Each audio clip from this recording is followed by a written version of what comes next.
ilapit natin sa Kanya, sa Kanyang gabay.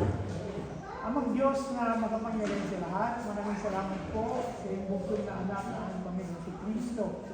Sa oras pong ito, inihiling ko, hinihiling namin ang iyong banal na Espiritu, ang siyang lumabay sa amin, upang kami ay makapakinig, maunawaan ang iyong mensahe. Let us, our Spirit, Panginoon, ay makapag-focus upang ito lamang ang tanging paraan ng pagpapagpunay kami sa iyo. Ito, Panginoon, na ang mensahe sa pakikinig ng mensahe ay dito tumatatag ang aming pananampalataya sa iyo upang naman namin at nakikilala ka namin. Diyos, maraming salamat sa oras na ito. Gabayan mo po kami. Lord, in Jesus' name we pray. Amen. Mga kapatid, sa umaga po nito, ang ating mensahe ay ating paglililin upang patuloy na makilala natin ang ating Panginoon. Noong pong 1986, mayroon pong kanta si Madonna. Alam niyo po ba yun? Yung tinatawag na, sabi ko, Papa don't preach. Papa don't preach, I'm in trouble there. Sabi po niya, Papa don't preach, I've been losing sleep. Alam niyo po, isang inihiling niya na huwag daw mag-preach, preach sa kanya. Meron din noong 1993, si Freddy Aguilar naman, meron siyang kanta, ewan ko, alam ko, naabot niyo lahat ito, 1993 na. Habi ko doon sa kanta, ako ang nakikita, ako ang nasisisi, ako ang laging may kasalanan. Pagising sa umaga, sermon ang almusal, bago pumasok sa eskwela. Paano pati, dalawang uri ng pag-sermon, pag-preach. Una yung preaching, yung pangalawa yung sermon. Pero isang bagay po, kung natututunan natin, isang bagay kung tayo ng mga estudyante, makikita natin kung tayo nagpo-focus sa pagkikinig at pagsunod sa mga patakaran ng eskwelahan. Isang araw, yung isang magulang, sabi niya nung dumating yung kanyang anak, nung dumating po ang kanyang anak sa bahay, ang sinabi po ng sa tatay, Tatay, bukas po pinapatawag kayo ng prinsipal. Sabi ng tatay, Anak, ano yun ang kalokohang ginawa mo? At pinapatawag ako. Ang sabi ng anak, Tatay, hindi ko po alam. Kayo po yung pinapatawag. Ibig sabihin, isang pagrelason ng isang anak doon sa kanyang magulang sapagkat may pinapatawag na ng ginawang kalokohan. Meron pong iba't ibang uri ng pagdadala ng mensahe dito sa pulpito. Tatlo po. Isang pangalan na po, yung una, yung tinatawag na preaching, na pangalawa yung sermon, at yung isa ay yung Bible teaching. Yung preaching, sabi nga po, mababasa po natin dito sa ating slide. Makikita po natin, preaching is a talk, helping believers understand the faith and how to live it out daily, making them stronger in faith and more like Jesus. Samantala yung sermon is a talk on a religious or moral subject, especially one given during a church service and based on a passage from the Bible to learn from the previous experiences. Isang halimbawa po dito, yung sermon na naman. Ngayon po, itong preaching, sinasabi po na mayroong pagbibigay ng mensahe sa pamamagitan ng preaching para maunawaan natin ang pananampalataya at kung paano ito ating isabuhay sa pang-araw-araw. Para lumakas ang ating mga pananampalataya at tayo ay magtulad kay Kristo. Subalit ang sermon, sabi nga po, is a talk, religious or moral subject. Mayroon na pong pinagdaanan na karaan. Kung mapapansin po natin, kanina nabanggit ko po, yung kinakanta po ni Madonna, kung ating makikita at maunawaan, sinasabi niya ng Papa don't preach. Kasi nasa murang edad siya at the age of 15, gusto na niya mag-asawa.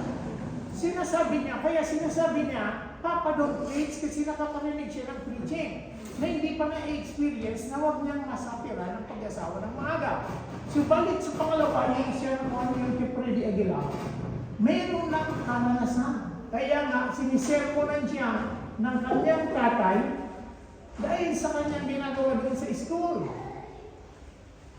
Mga kapatid, yung Sermon of the Mount, kung mababasa natin sa New Testament, na binabanggit ng ating Panginoon si Cristo, it is a teaching about the kingdom. Ito yung gospel of the kingdom. Alam naman natin na mayroong dalawang gospel, yung gospel of the kingdom and the gospel of grace.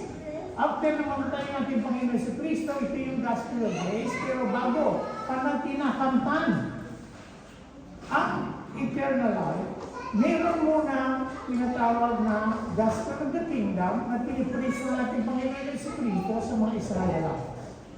At dito, dahil sa mga nakaraang mga experiences ng mga Hudyo, doon sa kanilang paglilingkod sa Panginoon, kaya nagkaroon ng Sermon on the Mount para sabihin sila ng Panginoon kung ano ang magiging consequences sa hindi pagsunod sa Panginoon. At binibigyan din sila ng guide, ng way, kung paano sila sumunod ng tama sa tingin ng paningin ng Panginoon. Iyon po ang pagkakaiba ng preaching at ng sermon. So, balik mayroon pong pangatlo yung Bible teaching. Sinasabi po, it involves explaining the meaning of the Scripture, either verse by verse, book by book, or topically to convey information and doctrine. So, dito po, yung Bible teaching, mayroon po mga nagtuturo. Mayroon po mga nagtuturo ng Biblia sa pulpit na maraming reference verses. Dahil ito po yung Bible teaching. Para po maunawaan natin verse by verse, pinapaliwanag po, by book, or topically. Para yung information and doctrine ay ma-absorb ng bawat mananampalataya. Sa pag-preach mo or even doon sa kan, makikita po natin. Mayroong tinatawag na presentasyon ng pagbibigay ng mensahe ay mayroong konformasyon, komparasyon, at mayroong din konfrontasyon na naglalagay din sa pagdidebate. Mga kapatid, ano nga ba yung debate? Pinagbabawal na ng Biblia? Sa ikalawang Timoteo chapter 2 verse 14, sinasabi ni Apostol Pablo, ipaalala mo sa kanila ang mga bagay na ito at pagbilitin mo sila sa pangalan ng Diyos na iwasin nila ang mga pagtatalo tungkol sa mga salita na walang kabuluhan at walang ibinibungang mabuti. Sa halip ito ay nagpapahamak lamang sa mga nakikinig.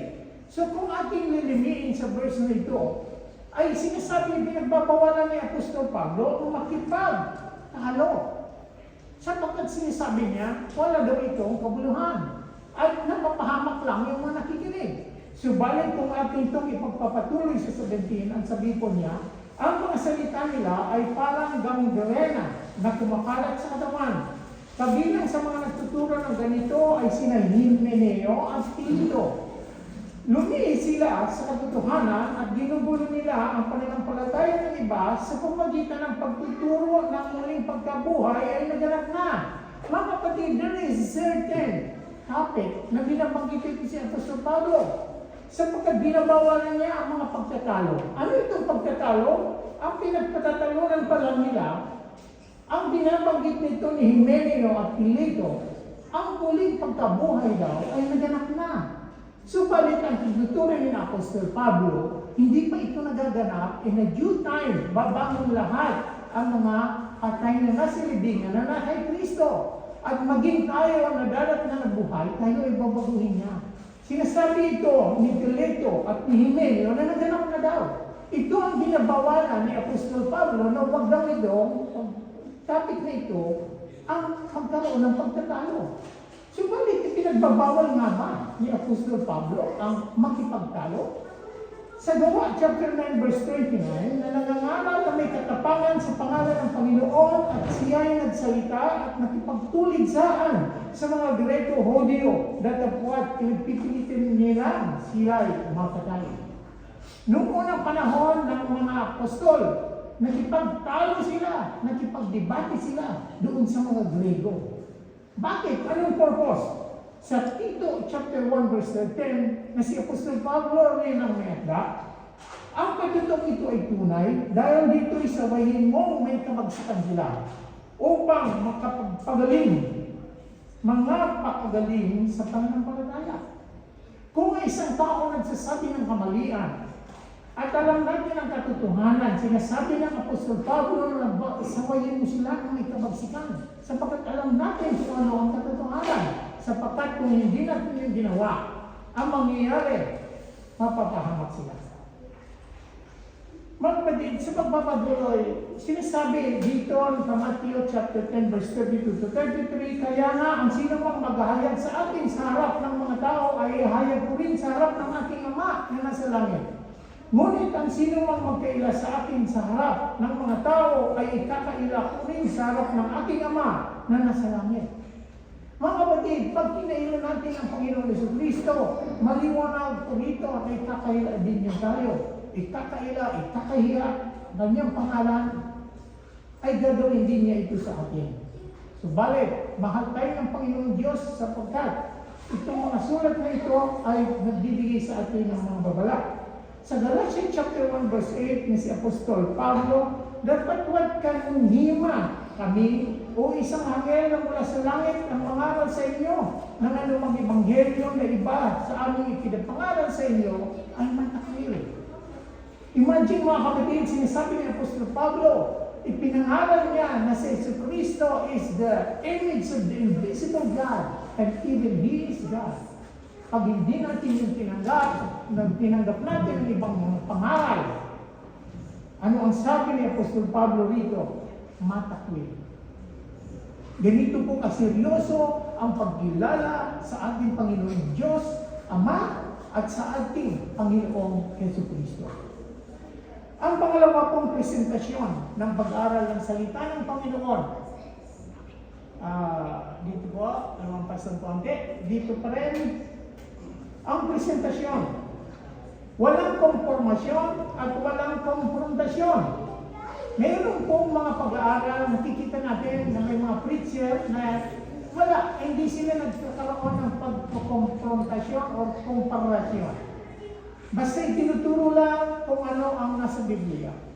Ito po ay nakalaan, ito po ay pinipresenta lamang sa tatlong audience. Number one, ang nagbabasa lagi ng Biblia.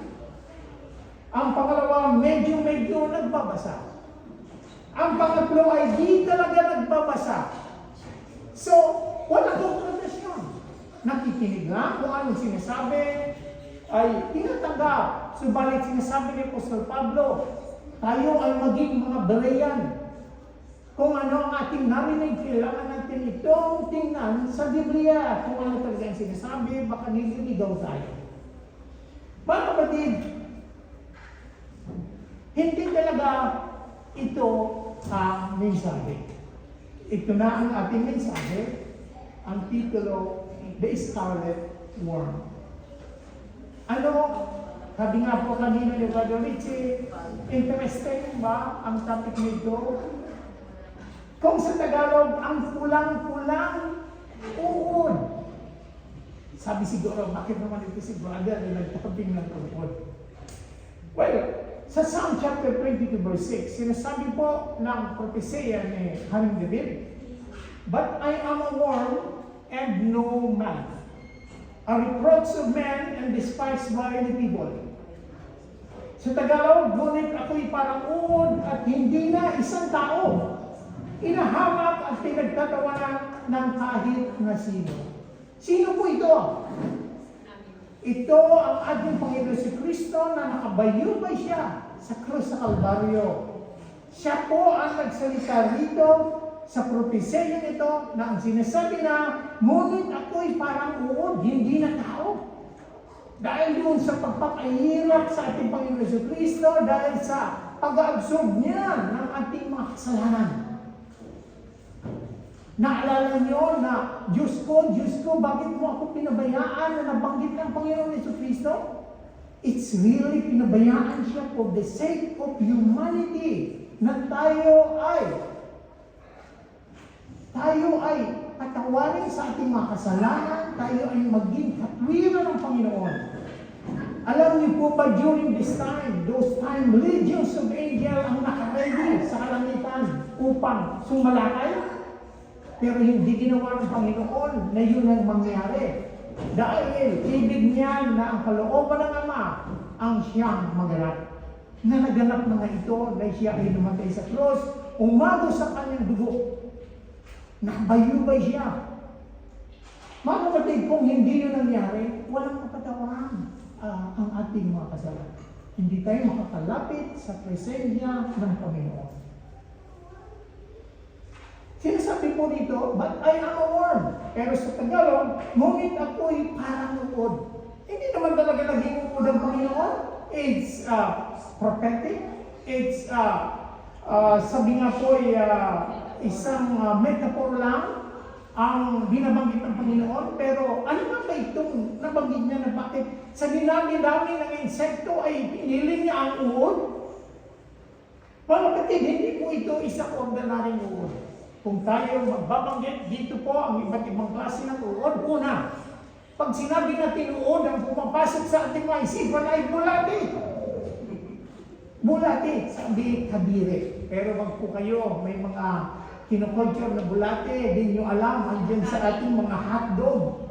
Nasarap na sarap tayo. Una, ito pong bulati ito po yung bulati na pinapain, nasarap na sarap ang tilapia. Dalag, hito. Ito po yung paborito. Ito yung unang bulati. Ito nga bang tinabanggit ng Panginoon na siya'y parang uod? Ano mo relevance ito? Ang pangalawa, uod, ito yung tinatawag na caterpillar. Nagiging magandang paro-paro. Pero yung bulate, baka hindi pili ng Panginoon. Hindi naman yun nag-use ng metamorphosis na maging siyang sino nakakita na bulate nagiging nagkaroon ng pakpak? Wala. Meron itong tinatawag na caterpillar. Pero ibang-ibang uri itong caterpillar. Meron din caterpillar na silkworm. Yung silkworm, yung pinakamagandang tela na nanggagaling doon sa kanyang silk, ay nanggaling doon sa uod na yon. Pero ito nga ba ang binabanggit ng Panginoon na siya ay uod? Ang pangalawa, ito po ang pangatlo. Ito ang uod na nakikita sa mga bulok na kahoy. Alam niyo po ba sa Vietnam o maging sa Pilipinas, ito po is a delicacy. Di ko pa alam kung alam ni tatay na nakaranas siya na ito ay nilalagay lang doon sa bagon at pwede nang kainin. Yung iba naman ay dinidirect ito, binumukbang. The same ito, nilalagyan ng sili at patis. It's a delicacy. Ito nga ba ang binabanggit ng Panginoon? Ito po ay magkakaroon siya sa proseso ng metamorphosis. Ito po ay nagiging uwang. Kung alam niyo po yung uwang na kumakain doon sa nyog, ubod ng nyog, ito po yung kanyang uod. Ito nga ba ang binabanggit ng Panginoon na siya ay ganitong uod? Mga kapatid, ang susunod ay itong klase ng uod. Sa Arabic po, ang tawag dito ay dudi. Kaya pag binanggit ko sa inyo ng sino mga Arabo, you are dudi. Meaning ikaw ay uod. Mga kapatid, sa Hebreo, ang uod na ito ay tinatawag na tulaat. Is a Hebrew word for a scarlet worm. Itong worm na ito, kung i-blow po up, so, ito po ang itsura niya, meron po siyang mga scales. Maliliit lang po itong mga uod nito. Kung mapapansin niyo po, sa atin merong isang klase ng uod pero hindi ito yung sa atis. Ganun po siya kaliliit. Ito pong uod nito ay meron siyang kaliskis na para siyang armadillo. Okay?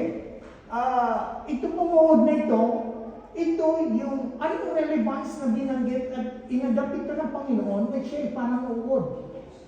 Ano ang kaugnayan sa binabanggit ng Panginoon nito prophetic na binabanggit niya? Ito po ang ating pag-aaralan sa umagang ito, mga kapatid. Kung bakit binanggit ng Panginoon Jesucristo na siya ay parang uod. Ang uod po na ito ay ito. Ano ang katangian nito? Na binanggit ng Panginoon nang siya ay napako sa krus. Sa iba pong term, ito po yung tinatawag na kermes. Sa Turkey, dito, may tinatawag pong kermes. Ito po yung jubos nila. Sa atin kung ano jubos, pero dito ang jubos sa Middle East, ang tawag ay kermes. Ito po yung pinatuyok nito, tapos ginagrind nila, ito yung ginagawa nilang pangkulay sa mga tela. Kaya po, nakita natin, mga kapatid, dito ay available ito sa mga Middle Eastern. Malamang na sabi po doon sa nasi-research ko, ang puno na mahilig niyang kapitan ay yung tinatawag na oak tree. Kaya nga po, ito ay ang uod po na kumakapit at nagkagabing kulay ay babae lamang. Ang babae po ang mayroong kwento na inagat ng Panginoon sapagkat ang lalaki po ng tulaat na ito ay nagpaprocess po siya ng metamorphosis, nagiging paru-paro po siya.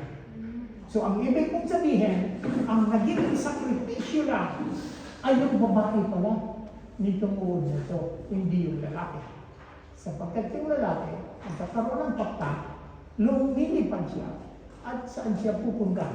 Hindi ko sinasabi na siyempre paru-paro, lumilipad siya sa iba't ibang klase ng bulaklak. Napakapalad po ng lalaking talaga kaysa sa babae. Bakit?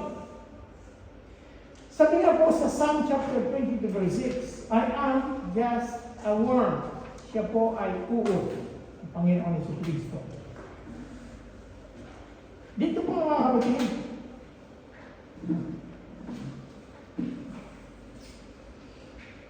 ano po ang meaning at symbolism? May tatlo pong uri na ipapaliwanag natin yung tinatawag na figurative meaning, literal meaning, at prophetic symbolism. Yung figurative meaning, it signifies utter degradation and being despised, a sentiment Jesus expressed on the cross. Alam niyo po ba yung sentimento ng Panginoon na siya ay nagpakapaba na siya na bilang tao, pero ibinabak siya nito nang siya ay parusahan at ipinako sa krus ng walang kasalanan. Literal meaning, a specific scarlet worm that yields a valuable crimson dye used in ancient Israel for priestly garment and tabernacle hanging. Alam niyo po, during those time, ang mga pangkulay, ang isang pinaka-famous being symbolized ng royalty is the scarlet. Yung mapulang-mapula. Yung mapulang-mapula, halos nag-iitim na siya. Yun ang robe ng pang-royal. Prophetic symbolism, yung pong tinatawag na tulaat, mayroon po siyang life cycle ng female. Ito po yung is seen as a powerful predicament of Christ. Nang ibig sabihin, yung pong life cycle nitong female, yun po ang na-adapt ng Panginoon Hesus Kristo nang siya ay mapako sa krus. Sa ano pong kaparaanan? Sa kaparaanan po na ito pong tulaat na ito, pag nagpo-produce po siya para dumami ang uod na katulad niya, may time po na siya ay adult, siya ay mature na, kumakapit po siya doon sa puno. Pag kumapit siya sa puno, ang kulay niya ay pula. Yung kaya nagiging pula, kasi yung body niya ay ikinukover niya doon sa kanyang mga itlog. Yung mga itlog na yun, pinoprotektahan niya, hindi na siya naaalis sapagkat nadidikit na siya roon. Kung tatanggalin mo siya, mamamatay siya. At pag lumabas na pisa na yung mga itlog ng worm na to, para mapakain, yung mismo katawan ng nanay ang siyang nagiging pagkain ng mga anak. Kaya mga kapatid, kung anong sakripisyo ang ginagawa ng uod nito para sa kanyang mga anak, ang kanyang buhay. Nag-gets na ba natin kung bakit inadapt ito ng Panginoon Jesus na siya'y parang uod? The same thing, na yung krus sa Kalbaryo ay nagmistulang pula dahil sa dugo ng Panginoon Jesucristo. The same sacrifice na ginagawa ng babaeng tulakot na ito. Nanguhod na ito. Mga kapatid, dito may katangian po itong uod na ito. Sa loob po ng 3 araw na nadikit siya at nagkaroon ng itlog, hindi na po siya matatanggal sapagkat inididikit niya ang kanyang sarili for the protection doon sa itlog na nasa ilalim niya. Sa pang-4 na araw, nagkakaroon siya ng gel na binabanggit ko kanina, at itong gel na ito, alam niyo po, yung pandikit na yon ay nagagamit. Ito po yung ginagamit sa pagpipintura ng mga wood. Tulad po itong mga wood po nito, yung, alam niyo po ba yung sila? Ano nga yun sa Tagalog? Sila? Yung barnis. Okay, barnis. Yung barnis na po yun, yung gel ay nanggaling po dito sa uod na ito. Kaya po mga kapatid, napakalaki ang nagiging sakripisyo ng babaeng uod na ito. Maging kanyang buhay ay nangyayari. So, Jesus is like this worm. Jesus is like this worm. In Psalm 22 verse 6, sabi po niya ulit, "But I am a worm and no one, a reproach of men and despised by the people." And when their young ones arrived, sabi nga po kanina, they feed upon the living body of the mother, a decidedly painful sacrifice, whose lives are sustained by her, connecting to them things of sins in the scarlet and cleansing wine. Sa Isaiah chapter 1 verse 18, sinasabi po ni Prophet Isaiah, "Though your sins are like scarlet, they shall be as white as snow." Alam niyo po, ang katangian ng ating mga kasalanan dahil sa ating karumihan ay nagkukulay masyadong maitim-itim na pula dahil sa ating kasalanan. Pero, sabi niya, ang ating mga kasalanan ay mawawala ito, magiging white as snow. Bakit? Dito po, dahil sa ginawa ng ating Panginoon sa Kristo. Kanina po, sa picture po ng uod na yun, kalahati po ay pula, kalahati ay puti. Sapagkat yung kulay po niya, nauubos na ipinapasa niya doon sa kanyang mga anak, at naiiwan po ng kulay ng uod dito, nagiging po siya puti. Because of our transgression and Jesus Christ nailed in the cross, natamo natin ang kapatawaran, ang kasalanan natin na kulay pulang-pula, nagiging maputi ito as white as snow dahil sa kapatawaran natamo natin sa ginawa ng Panginoon Jesucristo doon sa krus sa Kalbaryo. Napakalaki pong sakripisyo, hindi lang random na pinili ng Panginoon na siya ay worm, na parang na siyang uod. Kundi ito pong relevance na ito na ginawa niya ang process nitong ginaya ang uod nito. Mga kapatid, nung sinabi ng Panginoon na I am a worm, hindi niya sinasabi I am nobody. Di ba? Anong silbi ng bulate? Pag may nadadaanan tayo, lalo na yung uod na pag naapakan mo ay gumaganon, wala. Pag naapakan natin, walang silbi. Hindi niya sinasabi na I am a worm dahil wala siyang silbi. Sinabi niya yun, dahil nga, ina-attach siya sa piece of wood na napako siya sa cross, ibinibigay niya ang kanyang buhay sa kanyang mga anak, magbiblade siya ng scarlet or crimson na tinatawag, at mamamatay siya para magkaroon ng buhay ang kanyang mga anak. Sabi ko nga niya, "My blood will cover them and take them from spiritual poverty to spiritual aristocracy." Ibig sabihin, spiritual poverty, tayo mapapahamak, tayo ay pulubing-pulubi. Spiritual, we are subject doon sa hell, subalit nagkaroon po tayo ng spiritual aristocracy. Ibig sabihin, isang noble, isang royal family, we belong to the family of God. Yung po ang conversion ng kanyang pagkapako sa krus sa Kalbaryo, sabi nga po, I will be crushed. Same po ng mood na yun na siya ay makakrush at masasacrifice para sa kanyang mga anak, but my blood will heal their hearts. My sacrifice will remove the dark stain of sins and forever preserve them, making them white as snow. Dito po mga kapatid, literal meaning, okay, ito po yung variable crimson dye na nagiging giubos po at ginagamit nga doon sa ancient Israel para sa mga priestly garment at sa tabernacle hanging, yung mga palamuti doon sa templo.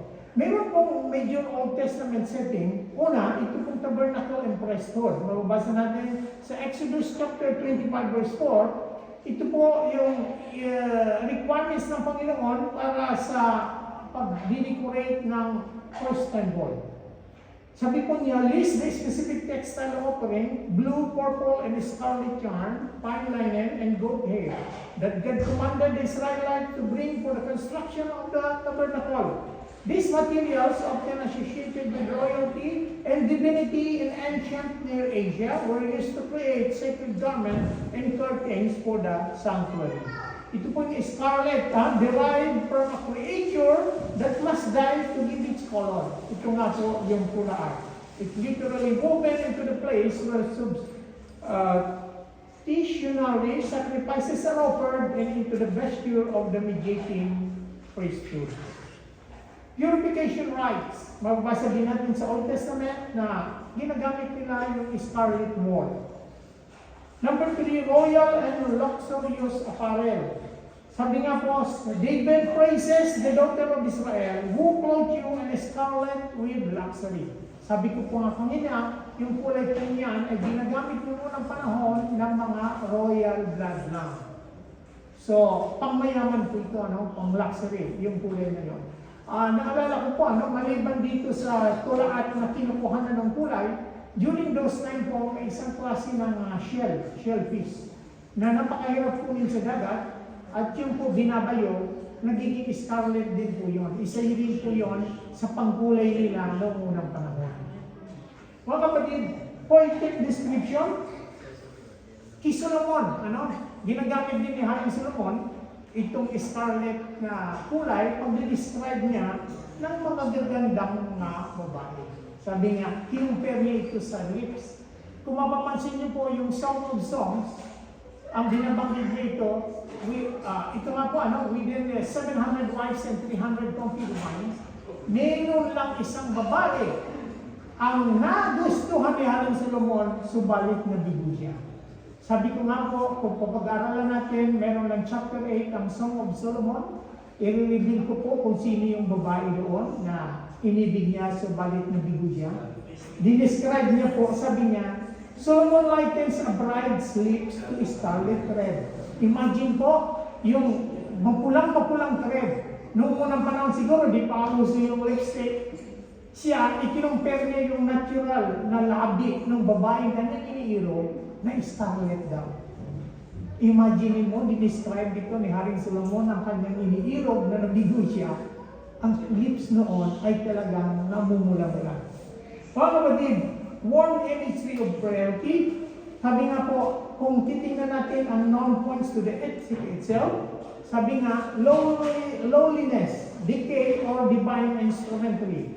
Isa pong pagpapakita dito, yung warm na word, ginamit po ito ni ginamit po ito ni Job. Sabi ni Job dito sa Job chapter 7 verse 5, sinasabi po niya, Job feels reduced to his skin clothed with worms. Nakita natin nabalutan siya ng maraming pigsa. Nalamabay siya mga uod.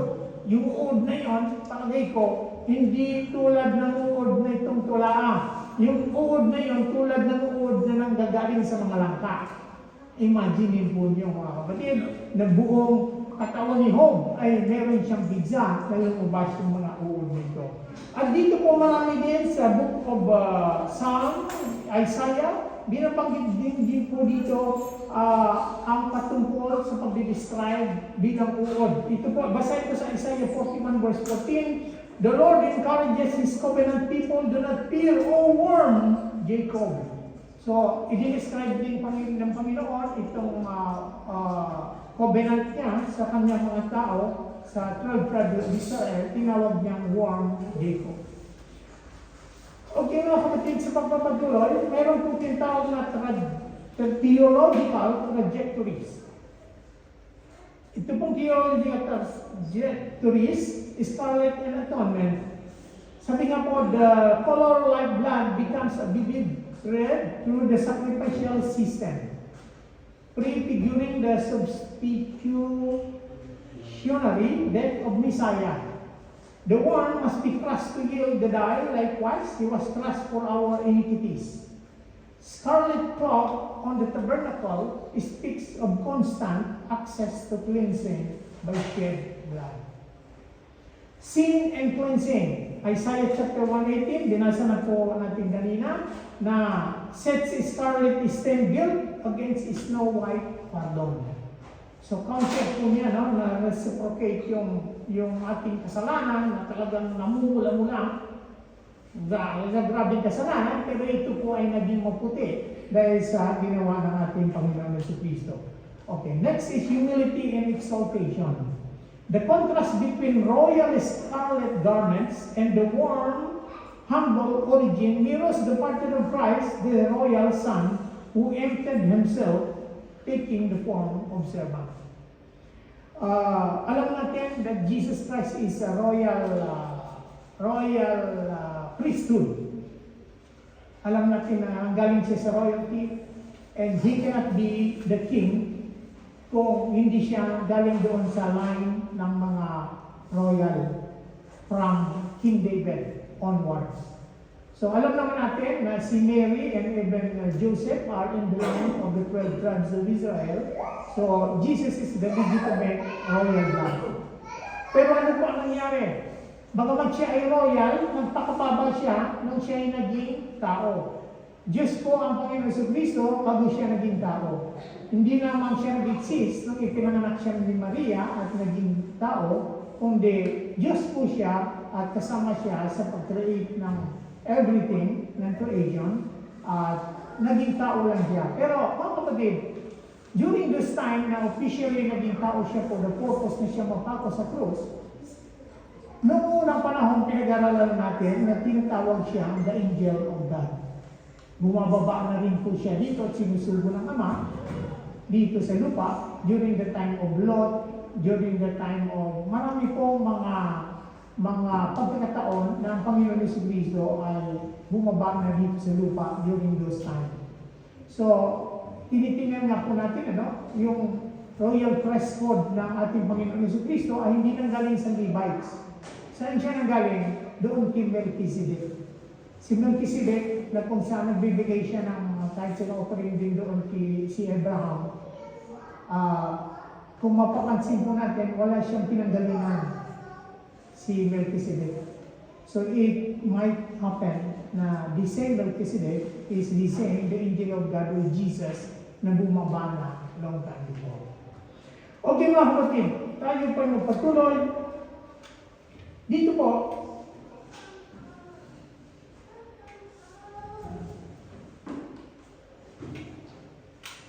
mga kapatid, sa Acts chapter 2 verse 29-23, kaya ko po ito babanggitin kasi mahirap na ang ating Panginoon Jesucristo, during the time of King David, mayroong tatlong propeta na nasa paligid niya nagbibigay sa kanya ng advice. Sino yon? Si Prophet Samuel, si Prophet Nathan, at meron pa pong tinatawag na si Prophet Gad. G-A-D, hindi G-O-D. G-A-D. Ang tanong, is David a prophet? Okay. Dito po makikita natin sa Book of Acts chapter 2 verse 29-30. Ito po ang binabanggit. Fellow Israelite, sabi po ito ni Apostle Peter. I can tell you confidently that Patriarch David died and was buried, and his tomb is here to this day. But he was a prophet, and knew that God has promised him an oath that he would place one of his descendants on his throne. So it's confirmed po that David is a prophet. Pero during his time, he is not a prophet. He is an ideal king of Israel, na meron siyang tatlong prophet na nag-advise sa kanya. But, kailan siya naging prophet si Haring David? Sinusulat niya ang Book of Psalms patungkol sa Panginoong Hesus Kristo. Kaya siya naging prophet. With all the prophets, ang pinakamaraming nasulat tungkol sa Panginoon Hesus Kristo, tungkol sa Messiah darating, ay si Haring David. Dito po ako kapatid sa ating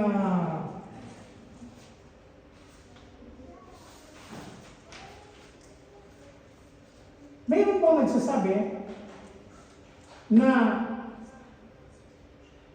maraming kasi propeta daw, David ay tinatawag nilang propeta Daud. Kung saan ang kanilang aklat ay napakaraming binanggit na propeta na wala naman nabanggit na prophecy.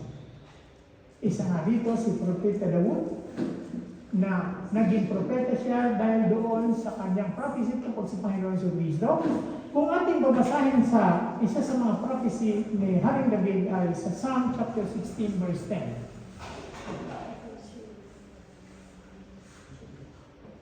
Ito po. Because you will not abandon me to the realm of the dead, nor will you let your faithful one see decay. Ang ibig sabihin, isang propesya ni Haring David na ang katawan daw pag namatay ay hindi ito i-abandon ng Panginoong Diyos sa realm of the dead. Saan ito? Sa graveyard, sa libingan. Nor will you let your faithful one see decay. Isa pong promises, isa pong prophecy ni Haring David tungkol dito sa taong binabanggit niya na ang katawan ay hindi mabubulong. Sinasabi mo nila na ito daw ay si Haring David. Well, tingnan natin sa Acts chapter 13 verse 16. Sinasabi po 36. Now, when David had served God's purpose in his own generation, he fell asleep. He was buried with his ancestor and his body decayed. So yung katawan ni Haring David ay nabulok. So bali si Haring David ay nag-prophesy to someone na ang katawan na ito ay hindi mabubulok. Sino ito? Ang Panginoon Hesus Kristo. These people who believe na si Propeta Daud, pero hindi sila naniniwala dito sa prophecy ni Haring David. Hindi nga sila hindi nga sila naniniwala na namatay ang Panginoon Hesus Kristo. Hindi nga rin sila naniniwala na ang Panginoon Hesus Kristo ay nampako sa krus. How come? Hebrews chapter 9 verse 22, it says, in fact, the law requires that nearly everything be cleansed with blood. And without the shedding of blood, there is no forgiveness. Kung hindi napako ang Panginoon Hesus Kristo at umagos ang kanyang dugo sa krus sa Kalbaryo, walang kapatawaran sa mga kasalanan. Kung hindi namatay ang Panginoon Hesus Kristo, wala tayong kapatawaran sa mga kasalanan dahil ang proseso ng uod na tulaan ay hindi mangyayari. John chapter 8 verse 14, madalas ito ay ginagamit na reference ng mga taong naniniwala na si Yesu Kristo ay hindi Diyos. Lagi nila itong sinasabi, as it is, you are looking for a way to kill me. Sabi ng Panginoon Yesu Kristo, a man who has told you the truth that I hear from God. Abraham did not do such thing. Mga kapatid sa Tagalog, ito yung dinidinan nila. Datapot ngayon, pinagsikapan nyo nga kung patayin ng taong sa inyo'y nagsasaysay ng katotohanan na aking narinig sa Diyos, ito'y hindi ginawa ni Abraham. Mga kapatid, may mga tao na naniniwala na ang Panginoon Hesus Kristo ay nag-exist lamang ng ipinanganak ni Maria. He never exists from the beginning. Delikado po ito mga kapatid. Sapagkat malinaw na sinasabi ng Biblia ni Apostle John, ang mga taong ito ay ang mga bulaan na tagapagturo. John 10:33, sabi nga po ng Panginoon, sabi po ng mga tao na naniniwala na tao lang si Kristo, sabi po, "We are not stoning you for any good work." They reply, "But for blasphemy, because you are a mere man, claim to be God." Mga kapatid, the same audience ng Panginoon Jesucristo nang binanggit niya, na ako ay tao. The same audience. Sinabi na ng Panginoon Jesucristo, pero bakit pa siya binabato? Dahil nag-claim ang Panginoon Jesucristo na siya ay Diyos. Never tayong makakita na binanggit ng Panginoon Jesucristo sa Biblia na ako ay Diyos. Bakit? Yung kanyang mga ginagawa is a blasphemy to their eyes. Ang nakakagawa lang nun ay Diyos. Kaya ibig niyang patayin ang Panginoon Jesucristo sapagkat sa kanyang ginagawa, nag-claim ng Panginoon na siya ay Diyos. Kung nabubuhay ang Panginoon, kung andito ang Panginoon at andito ang mga taong ito, napakarami sa luneta ang babato sa Panginoong Jesucristo. Mga kapatid, 2 Corinthians chapter 5, verse 21, God made him who had no sin to be sin for us, so that in him we might become the righteousness of God. So, mga kapatid, dito po, mag-iingat po tayo sapagkat sa ating pong conclusion, prophetic symbol ng ating pinag-aralan is the life circle of the female Pulaat is seen as a powerful prefigurement of Christ. Number 1, anong ginagawa nitong wood na ito? She attached herself to wood giving birth. Ginawa ng Panginoon Jesucristo na siya napako sa krus. He crushed body stained the wood and her young with a deep crimson dye. Ano yon? Yung dye na yun ay hindi basta kulay. Ano yon? Yun yung blood mismo ng wood na yun. The same ng Panginoon Jesucristo ay namantsahan niya ang krus na yun dahil sa kanyang dugo. Number 3, she dies, but her young are sustained and colored by her sacrifice. The remaining body eventually turns white, symbolizing cleansing and purity. Dahil sa pagkamatay ng Panginoon sa binasa natin sa 2 Corinthians verse 5 to 21, God made him who had no sin to be sin for us, so that in him we might become the righteousness of God. Sin and cleansing, sabi nga po ni Isaiah chapter 1 verse 18, sets scarlet stained guilt against snow white pardon.